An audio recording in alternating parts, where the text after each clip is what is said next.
Hey there, Carrie Clark here from Speech and Language Kids, and today I'm going to show you how to work on conversational skills with older children without using any therapy materials. So here we go.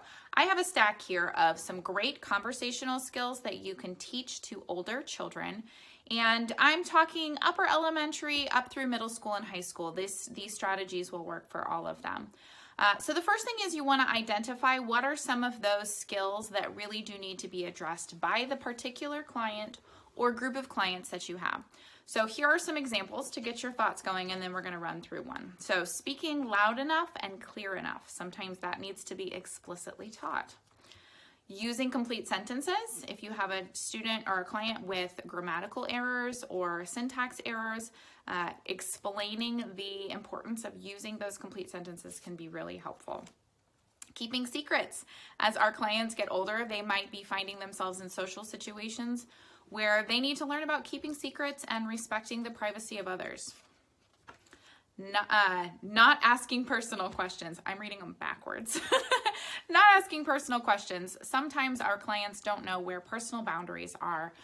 So asking questions about somebody's family finances or medical problems, those are not considered appropriate because they are too personal. So knowing when it is okay and when it's not okay to ask personal questions. Responding appropriately. Sometimes our clients are not sure how to respond in conversations, or they may respond with something that's off topic. So talking about this would be great. Not dominating a conversation. So our clients who like to talk about themselves and perseverate on a specific topic, sometimes we'll need some direct coaching on how to ask other people questions and include others in the conversation. We have announcing topic shifts. So if you're going to talk about something new, you have to make some sort of verbal statement about that. And then including enough information. So let's focus on this one for the strategies.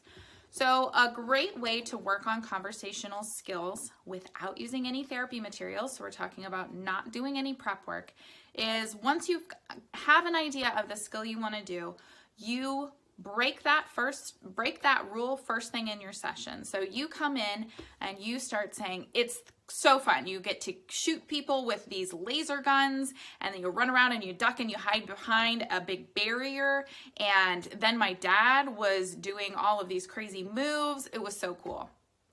And then you pause and wait and see if they get confused. Now, some of your clients won't pick up that this was a strange interaction, so you might have to point it out, but you can ask them. You can say, do you know what I'm talking about? And maybe they'll have a guess based on context, but hopefully someone will bring up the point that you didn't tell them what you were talking about. You just started talking about it. And then you say, oh, I was talking about laser tag. I didn't include enough information for you to know what I was talking about. It's important that we do that, right? So then you can talk about the skill because it's been brought up in a natural way. And you can say, okay, we should come up with a rule about including enough information. What do you guys think the rule should be? And have them tell you what they think that rule should be. Then you get out your trusty dry erase board, is what I like to use, or just a piece of paper, and you write out what they said. So write out what the students have decided is the rule for including enough information. Then you get to role play. So the best way to do this is to take a video recording of it. Of course, you'll want to make sure that anything that you record is HIPAA protected and you're using privacy standards. But you're going to set up a situation. Everybody's going to have a role, and you're going to have this interaction, and you're going to be thinking about that rule for that conversational skill as you go through. And then at the end, you're going to play back the video, and you're going to evaluate yourself and each other's performance. Okay, during this conversation, did so-and-so include enough information that everyone understood what he was talking about? Let's give a thumbs up or a thumbs down. And if it was a thumbs down, we say, okay, what could we have done to change? We're not just here to criticize, we're here to support. So how could we include more information to help everyone understand? And then you can take turns. So maybe you set up a situation where you say, okay, we're walking into the lunchroom.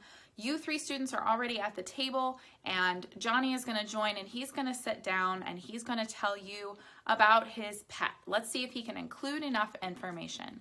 Then on the next turn, somebody else is the student coming in to talk about a new pet. And so we keep rotating and giving everyone a chance to practice, as well as everyone a chance to review over and over again, watching the performance. Did they do it? Did they not? That will really help integrate that rule into their heads and help them see it from multiple different angles.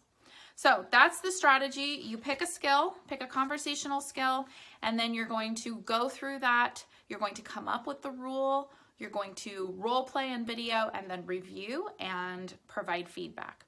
Now you can also go on to carry this over into a more natural setting by giving them homework. So you can say, okay, this week I want you to think of providing enough information, and I want you to take some notes in a notebook when you feel like you either did a good job of this or that you could have done better, and bring that back to me and we'll talk about it next time. So that can be a great way to carry over these skills to another part of their day. All right, that's it for now. We have lots of great tips and resources over on speechandlanguagekids.com. Plus, don't forget about our other website, slpsolution.com. That's got our membership for speech language pathologists. Lots of great resources on teaching conversational skills, along with all of the skills that we treat as speech language pathologists and speech language therapists. So thanks so much for watching, and don't forget to like and subscribe. We will see you next time on Speech and Language Kids.